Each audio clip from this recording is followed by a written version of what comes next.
한 농부가 있었습니다. 소를 키우는데 어느 날 어미소가 송아지를 낳았습니다. 그것도 한 마리도 아닌 쌍둥이 2마리를 낳았습니다. 농부는 너무 기쁜 나머지 하나님께 이런 기도를 드렸다고 합니다. 하나님, 송아지 2마리가 태어난다면 한 마리는 하나님께 드리고 한 마리는 저희 생계에 도움이 되도록 하겠습니다. 그런데 송아지 2마리가 태어난 지 며칠이 지났을까요? 그 중에 한 마리가 병이 나서 그만 죽고 만 것입니다. 그러자 농부가 대뜸 이렇게 말합니다. 아이고, 이걸 어쩌나, 하나님 소가 그만 죽고 말았네. 한 번쯤 다 들어보신 이야기일 텐데 누가 지어낸 우스개 이야기인 것이 분명하지만 하나님 앞에 드리는 우리의 헌금 생활을 한 번은 돌아보게 합니다. 나는 어떠한가? 나는 하나님 앞에 드리기로 서원한 것을 힘써 지키고 있는가? 나는 하나님께 드릴 때 가장 좋은 것을 구별해서 하나님께 바치는가? 아니면 내가 필요한 것 먼저 다 갖다 쓴 다음에 그 남은 것을 하나님께 드리고 있지는 않는가? 오늘 저는 헌금과 헌신이라는 제목으로 말씀을 나누고자 합니다. 요즘 시대에 교회에서 헌금 설교를 하면 목회자나 성도나 부담스럽습니다. 목회자 입장에서는 목사가 돈을 밝힌다는 오해를 피하기 어렵고, 성도는 왜 자꾸 교회에서 돈 이야기 하느냐. 물론 여기에는 목회자의 윤리적 문제와 교회의 책임이 어느 정도 있다고 생각합니다. 그러다 보니 오늘날 한국교회에 헌금에 대한 성경적 헌금의 원리, 이것이 무엇인지 성경적 관점이 결핍되어 있지 않는가 생각합니다. 그래서 오늘은 이 말씀을 중심으로 참된 헌신, 그 참된 헌신의 표현으로 드러나는 참된 헌금, 올바른 헌금이 무엇인지 함께 살펴보고 싶습니다. 여러분, 성경에 돈이라는 말이 몇 번 나올까요? 90번 넘게 나옵니다.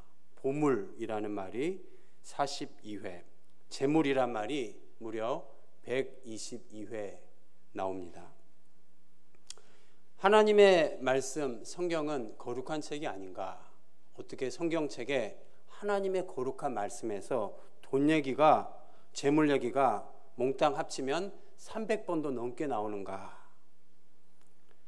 그 이유는 하나님이 우리를 사랑하시되 우리의 삶에 돈이 그만큼 중요한 위치를 점하고 있다는 것이지요. 좀 더 정확히 말하자면 하나님만큼이나 사람의 마음을 조종하고 휘두를 수 있는 것이 만몬, 돈이라는 말입니다. 마태복음 6장 24절에 한 사람이 2 주인을 섬기지 못할 것이니 혹 이를 미워하고 저를 사랑하거나 혹 이를 중히 여기고 저를 경히 여김이라.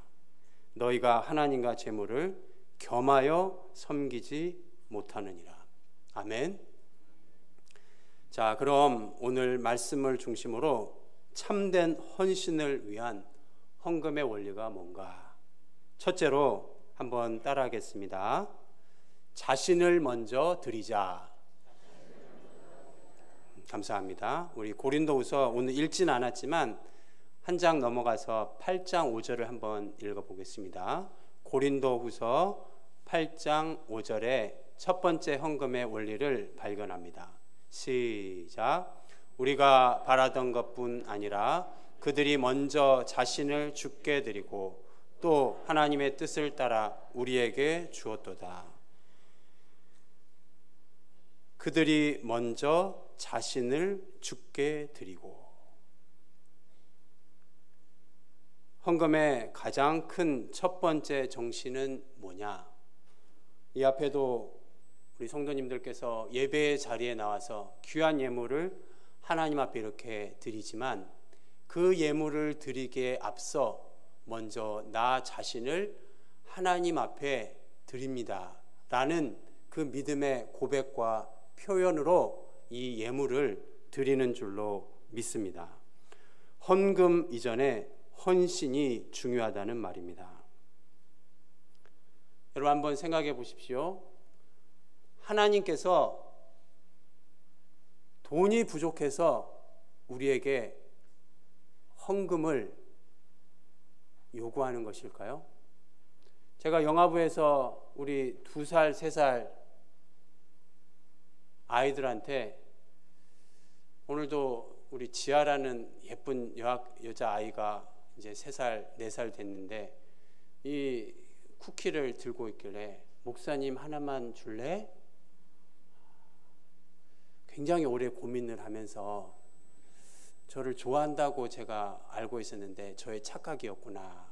결국 안 주는데 엄마가 이제 가방에서 여러 개 꺼내서 주니까 아직 많이 있구나 이 사실을 알고 이렇게 또 주더라고요. 너무 예쁘죠? 자녀를 키워본 우리 부모님들이라면 아이한테 이거 좀 엄마 한번 줄래? 아빠 캔디 하나 줄래? 아빠가 캔디가 부족합니까? 엄마가 캔디가 못 먹어서 안달입니까? 그렇지 않죠. 아이에게 쿠키를 캔디를 달라고 하는 것은 그 아이의 마음을 받고 싶은 것이 아닙니까? 하나님이 우리에게 헌금을 요구하시는 것은 하나님이 필요하신 것이 돈이 아니라 하나님이 우리의 헌금 생활을 통하여서 우리의 마음을, 헌신의 마음을 받고 싶어 하시는 줄로 믿습니다. 학개서 2장 8절에 은도 내 것이요 금도 내 것이니라 만군의 주 여호와의 말이니라. 할렐루야. 시편 24편 1절에 땅과 거기에 충만한 것과 세계와 그 가운데 사는 자들은 다 여호와의 것이로다. 아멘. 모든 물질이, 모든 소유가, 모든 세계가 하나님의 것이다. 하나님께는 부족한 것이 없습니다. 우리가 자녀에게 무엇을 요구할 때 우리에게 부족해서가 아니라 자녀의 마음을 확인하고 싶어 하신 것처럼 하늘의 아버지 하나님께서 우리에게 헌금을 요구하시는 것은 그분이 무엇인가 필요한 유한한 존재, 부족한 존재라서가 아니라 그분은 만군의 주 여호와이심에도 불구하고 우리와 인격적인 교감을 맛보기 위해서, 그리고 우리에게 우리의 마음을 표현할 수 있는 기회를 주시기 위해서 헌금의 행위를 허락하신 줄로 믿습니다. 헌금의 첫 번째 원리는 무엇인가? 하나님 앞에 먼저 우리의 몸을 드려야 할 줄로 믿습니다. 로마서 12장 1절에 그러므로 형제들아 내가 하나님의 모든 자비하심으로 너희를 권하노니 너희 몸을 하나님이 기뻐하시는 거룩한 산 제물로 드리라. 아멘. 우리의 몸을 하나님이 받고 싶어 하십니다. 그저 우리의 약간의 죄책감이나 얼마 정도는 해야겠거니, 내가 직분자니까, 내가 무엇이니까 나의 부족한 죄책감이나 부담감을 털어내기 위해서 헌금하는 것이 아니라 나의 삶이 주님 것이므로 나의 삶을 주님 앞에 기쁘게 바칩니다 라는 믿음의 고백과 표현으로 우리의 물질을 구별하여 드리는 것이죠. 헌금의 첫 번째 원리는 헌금 이전에 헌신이 있어야 한다는 것입니다. 고린도후서 12장 14절에 내가 구하는 것은 너희의 재물이 아니요 오직 너희니라. 어린아이가 부모를 위하여 재물을 저축하는 것이 아니요 부모가 어린아이를 위하여 하느니라. 무슨 말입니까?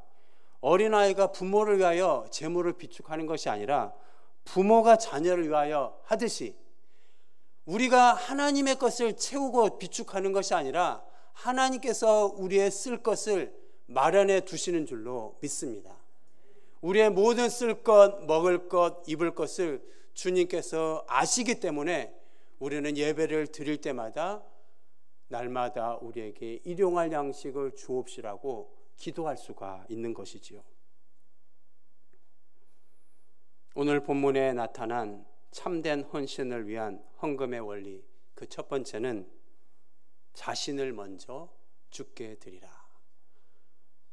2020년이 벌써 한 달이 흘렀는데 새해 우리의 헌금 생활을 결단하였다고 할 때 먼저 우리의 헌신, 우리의 삶을 하나님 앞에 드리되 그 헌신의 삶의 표현이 우리의 물질 생활, 헌금 생활을 통하여 아름답게 표현될 수 있기를 주님의 이름으로 축원합니다. 둘째로 오늘 본문에 나타난 참된 헌신을 위한 헌금의 원리는 무엇인가? 한번 따라 합시다. 미리 정하여 드리자. 우리 9장 7절을 같이 좀 읽어보겠는데요. 오늘 본문 9장 7절 말씀입니다. 시작. 각각 그 마음에 정한 대로 할 것이요 인색함으로나 억지로 하지 말지니. 아멘. 각각 그 마음대로, 그 마음에 정한 대로 할 것이요. 하나님 앞에 예물을 드리되 그냥 손에 잡히는 대로 헐레벌떡 이렇게 바치는 것이 아니라 미리 정해서 드리라. 이것이 헌금의 두 번째 원리입니다. 아마 여러분들 한 번쯤은 경험이 계실 텐데 지하철을 타고 가거나 지하철역에 이렇게 구걸하는 분들을 만나게 되는 경우가 있습니다. 근데 여러분 어떻습니까? 마음이 동하거나 긍휼한 마음이 생겨서 주머니에 손을 찔러서 마침 1,000원짜리나 동전이 있으면 주고 동전이 없어 10,000원짜리밖에 없네, 또 지폐가 없고 카드밖에 없네, 그러면 이제 자는 척 하는 거죠. 예, 제 얘기입니다. 근데 때로는 우리가 헌금을 드릴 때 주머니 찔러보니까 마침 지폐가 있거나 현금이 있을 때는 뒤에 드리고 찔러봤는데 없으면 그냥 오늘은 스킵.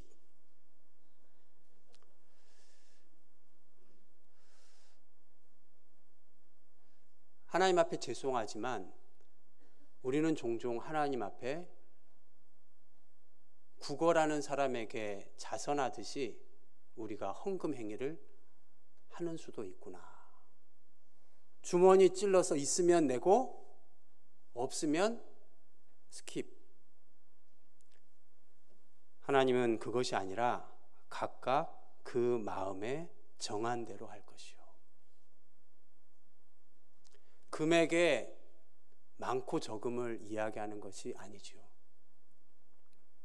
하나님 앞에 물질을 드리고 헌신을 하고 예배를 하되 미리 정해서 준비된 마음으로 하나님 앞에 나아가는 그 마음과 태도를 주께서 기뻐하시는 줄로 믿습니다. 우리가 누구를 만나서 연애를 할 때도 여러분이 연애 시절 이렇게 되돌아보면 어떻습니까? 오늘이 무슨 기념일이다, 생일이다 그러면은 상대방이 오늘이 우리 100일이었네 하면서 준비하고 감추었던 이 서프라이즈 선물을 했을 때 감동이 있지 않겠습니까? 그런데 그것도 몰라. 오늘이 어떤 날인지 알아? 글쎄 화요일인가? 오늘이 100일이잖아 오빠. 그래? 꽃이 있네. 꽃 꺾어다가 이렇게 주고. 그러면 많은 핍박을 받습니다.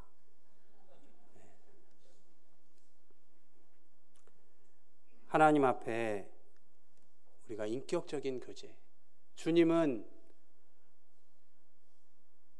돈이 필요한 것이 아니라 미리 준비하고 미리 계획하고 미리 구별해서 봉투에 넣어서 내일 아침에 예배 때 헌금함에 드려야겠다. 그 준비하는 자세와 마음의 태도를 기뻐하시는 줄로 믿습니다. 좀 졸리신 것 같아서 OX 퀴즈를 내겠습니다. 자, OX. 네, 맞으면 O, 틀리면 X. 이렇게. 내 마음이, 문제 나갑니다. 내 마음이 있는 그곳에 내 보물도 있느니라. 맞으면 O, 손을 드세요. O. 야. 자, 조금만 더 높이 드시면 거의 절반쯤 되는 것 같아요. O. 지금 분위기가 더 들고 싶어요, 지금. 야, 60% 육박해 가고 있습니다. 정답은 X.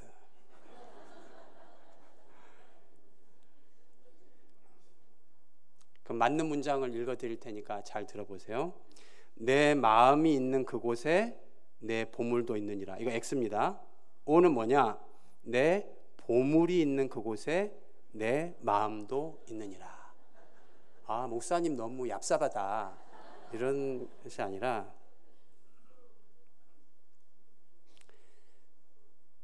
예수님이 네가 보물을 드리면 그 보물이 있는 곳에 네 마음도 있다. 그 의미가 무엇인지 한번 생각해 보시기 바랍니다. 여러 해 전에 캠퍼스 사역을 감당하면서 지금은 졸업한 학생인데 한 친구가 졸업을 앞두고 저한테 이런 기특한 이야기를 해줬습니다. 선교사님의 선교 사역을 기도하고 후원하고 싶습니다. 이 다음에 졸업해서 취직하면 첫 해 1년간 매달 100만 원씩 후원하겠습니다. 야, 내가 잘 키웠구나. 할렐루야. 수입의 첫 것은 하나님이 것이라고 배웠으니까 취직하면 첫 월급은 고스란히 선교사에게 드리고 싶습니다. 어떻게 됐을까요? 바쳤을까요? 안 바쳤을까요? 예, 여러분이 원하는 대로 안 바쳤습니다. 안타깝게도 수년이 흘렀지만 이 약속은 지켜지지 않았습니다. 저는 그 친구의 말이 진심이 아니라고는 생각하지 않습니다. 그 친구는 정말 진심으로 이야기했을 것입니다. 다만 이 친구가 입사한 이 세상의 만몬의 신이 지배하고 적자생존 정글의 법칙이 강력하게 지배하고 있기 때문에 그 아이의 순전한 헌신과 결단을 지켜내기가 어렵다고 생각을 합니다. 저는 그래서 학생들에게 이렇게 말합니다. 너희가 매달 용돈 30만 원 받을 때, 대학생 때 30만 원 용돈을 받는다고 할 때 30만 원 받을 때 3만 원 11조 못하면 300만 원 월급 받을 때 30만 원 11조 못한다. 지금 너희가 학생 때 식비 10,000원이라도 아껴서 선교사님 후원 못하면 취직해서 100만 원은커녕 10만 원도 후원하기 어렵다. 그래서 예수님이 말씀하시는 것입니다. 네 보물이 있는 그곳에 네 마음도 있느니라. 한 사람의 영적인 생활과 그 삶의 가치관과 우선순위는 그 사람의 가계부나 카드 전표를 보면 선명하게 드러납니다. 한 달 동안 나의 지출 계정을 살펴볼 때 내가 어느 곳에 가장 많이 지출하고 있는가? 여러분은 어떻습니까? 어디에 여러분의 보화, 여러분의 보물을 가장 많이, 가장 우선해서 바치고 있습니까? 헌신과 헌금은 분리될 수가 없습니다. 돈 자체는 악한 것이 아니죠. 돈은 악하지도 선하지도 않은 중립적인 것입니다. 성경에 돈을 사랑하는 것이 일만하게 뿌리라고 하던데요. 돈은 중립적인데 돈을 사랑하는 것이 일만하게 뿌리입니다. 돈은 중립적인데 돈을 숭배하는 것이 죄입니다. 돈은 여전히 요긴하고 필요하죠. 유용합니다. 돈이 있어야 유치부 지금 1년째 제안하는 장판도 갈아주고, 돈이 있어야 영화부 페인트 칠도 해주고, 돈이 있어야 중고등부 집기도 구입하고, 돈이 있어야 해외 선교도 가고, 돈이 있어야 구제도 할 수 있는 거 아닙니까? 돈은 유용합니다. 그래서 돈을 내는 것이 아까워요. 돈이 유용하니까. 그래서 예수님이 네 보물이 있는 그곳에 네 마음이 있다 말씀한 겁니다. 돈이 유용해요. 돈이 가치로워요. 그런데 그 가치 있는 것을 미리 정해서 하나님께 드릴 수 있기를 바랍니다. 왜? 미리 정하지 않으면 우리는 우리의 쾌락과 탐욕에 짓눌려서 먼저 쓰고 싶은 것, 하고 싶은 것 다 하고 그 남는 찌끄러기를 하나님께 바치기가 일수인 것이죠. 유명한 문장이 있더라고요. 계획하는 데 실패하면 실패를 계획한 것이다. 한 번 더, 계획하는 데 실패하면 실패를 계획한 것이다. 하나님 앞에 내 수입이 100만 원이 됐든 1000만 원이 됐든 금액의 다소가 중요한 것이 아니라 하나님 앞에 내 수입, 내 분기 가운데서 11조와 성경금과 감사헌금과 주일헌금을 계획하십시오. 미리 정하시기를 바랍니다. 미리 정해서 구별된 마음과 준비된 마음을 담아서 하나님 앞에 바칠 수 있기를 바랍니다. 헌금의 두 번째 원리, 미리 정하여 드리라는 것입니다. 지금은 돌아가신 빌리 그레함, 위대한 세계적인 전도자죠. 빌리 그레함이 휘튼 대학을 다닐 때 거기에서 루스 벨이라는 여대생한테 반합니다.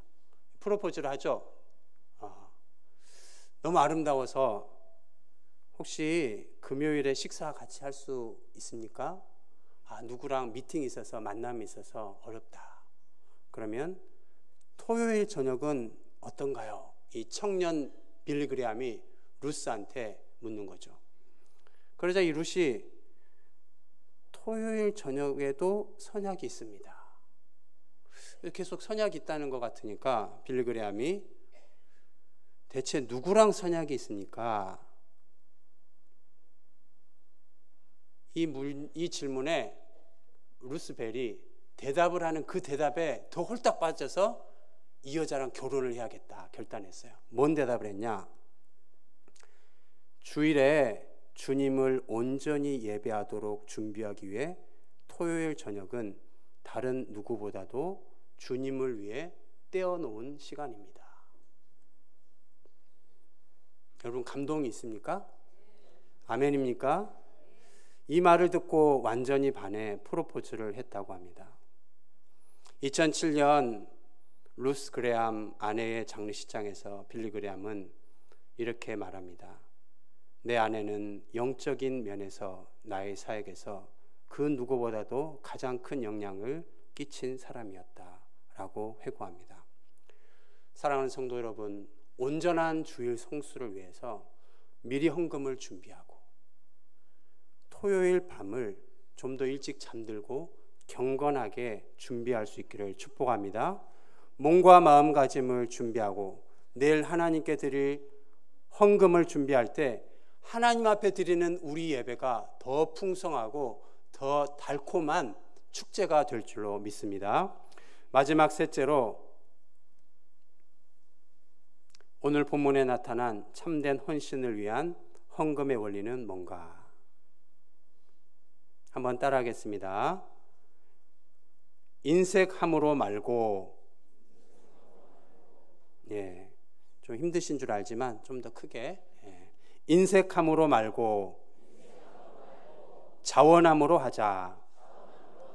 9장 7절 읽습니다. 9장 7절 시작. 각각 그 마음에 정한 대로 할 것이요 인색함으로나 억지로 하지 말지니 하나님은 즐겨내는 자를 사랑하시느니라.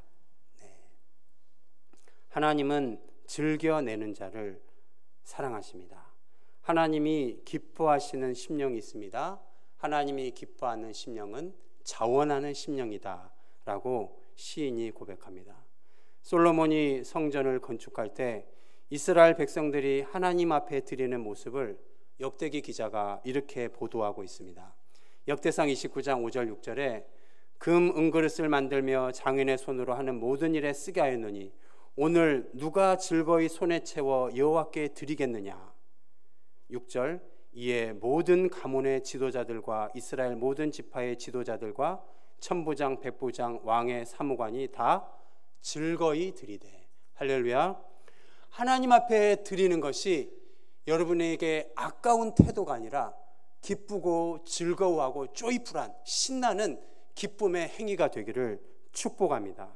시편 110편 3절 주의 권능의 날에 주의 백성이 거룩한 옷을 입고 즐거이 헌신하니 새벽 이슬 같은 주의 청년들이 주께 나오는도다. 아멘.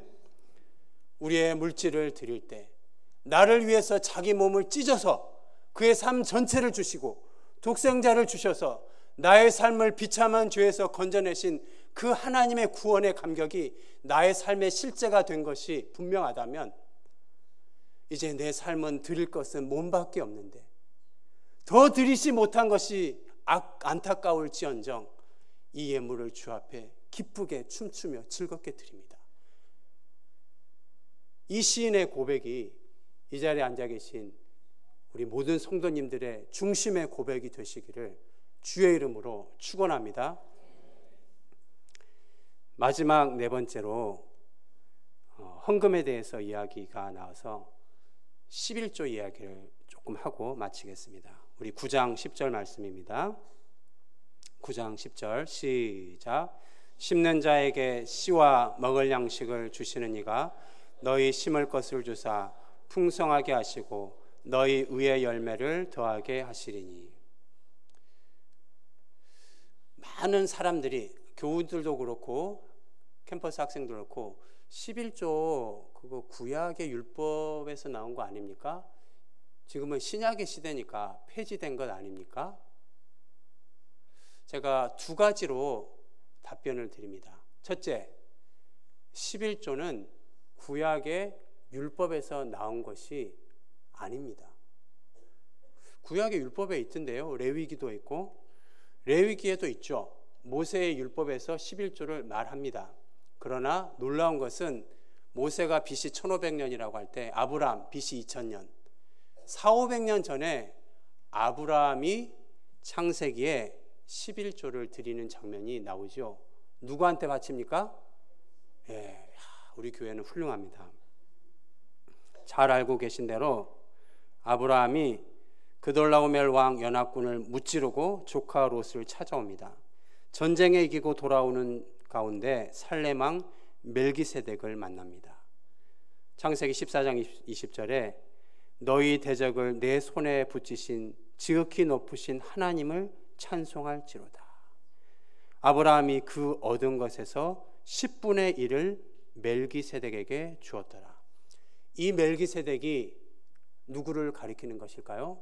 장차 왕으로 오실 예수 그리스도를 예표하는 것입니다. 11조는 율법 이전에 주어진 것입니다. 아무튼 율법은 다 폐지된 거 아닙니까? 율법 이전이든 율법이든 구약은 다 지나간 거 아닙니까? 마태복음 5장 17절에 이렇게 예수님이 말씀하십니다. 내가 율법이나 선지자를 폐하러 온 줄 생각하지 말라. 폐하러 온 것이 아니요 완전하게 하려 함이라.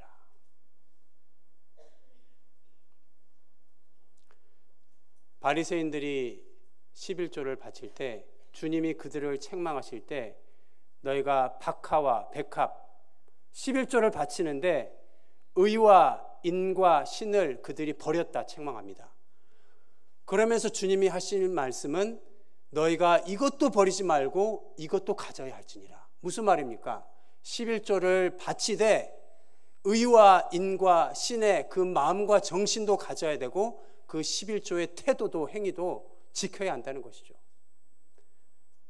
11조는 그래서 헌금이 아니라고 합니다. 11조는 신앙 고백입니다. 내가 누리고 소유한 것 모든 것이 하나님의 것입니다. 내가 땀 흘려 일한 것 같지만 주님이 은혜를 주셔서 햇빛을 주시고 비를 주셔서 소출을 내주지 않는다면 내가 어떻게 이것을 얻을 수 있을까요? 내가 공장에서 일했는데요, 주님이 사장에게 은혜를 주셔서 긍휼을 베푸시지 않는다면 임금이 체불될 수도 있는데, 하나님이 은혜를 주셔서 내가 누리고 소유한 모든 것이 하나님의 것입니다 라는 신앙의 고백으로 11조를 드리는 것이죠. 그래서 11조는 열의 하나만 주님 것이 아니라 열의 열이 다 주님 것인데, 다 드리면 내가 쓸 것이 없으니까 얼마나 은혜입니까? 하나님이 그 중에 열의 하나만 구별해서 바치라 하고 나머지 열의 9은 너희가 써라고 은혜를 주시는 거예요. 저는 이 헌금 설교가 너무 좋습니다. 제가 만약에 담임 목사면은 이런 설교를 이렇게 시원하게 못할 것 같아요.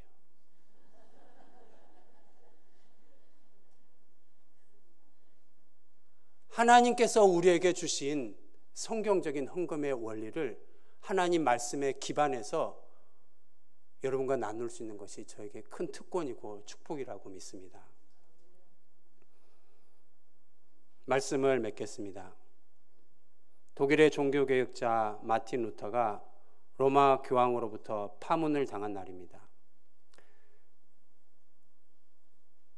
교황에게 버림받음으로써 이제 그는 종교인이 아니라 참된 신앙인이 되었습니다.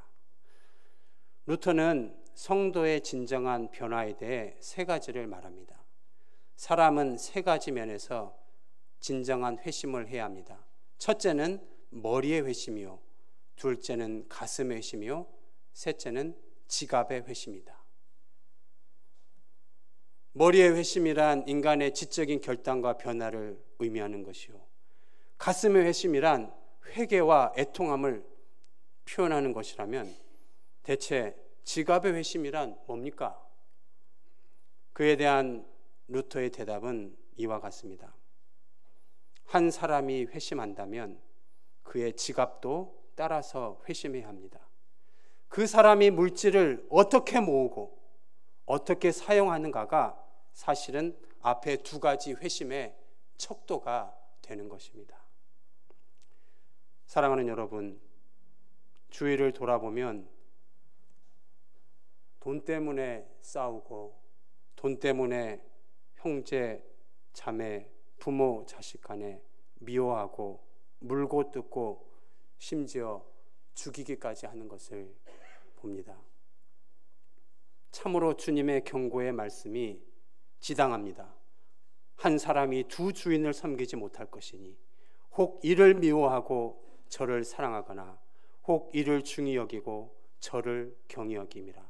너희가 하나님과 재물을 겸하여 섬길 수 없느니라.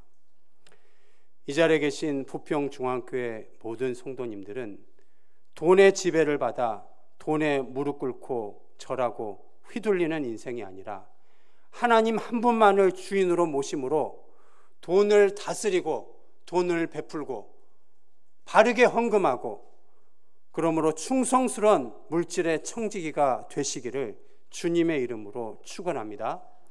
하나님이 우리에게 주신 이 2 무릎은 만몬 앞에 돈 앞에 무릎 꿇으라고 주신 무릎이 아니라 유일하신 하나님, 창조주 하나님, 십자가에서 나를 구원하신 구원자 하나님, 나를 위해 죽었다가 다시 사신 부활하신 예수님께 꿇으라고 주신 무릎인 줄로 믿습니다. 한 해를 시작하며 우리의 헌신이 입술의 고백으로 끝나는 것이 아니라 우리의 물질 생활에서, 우리가 성경금들 다 작정하셨는데 작정으로 끝난 것이 아니라, 잘 하셨습니다, 미리 정하신 것입니다.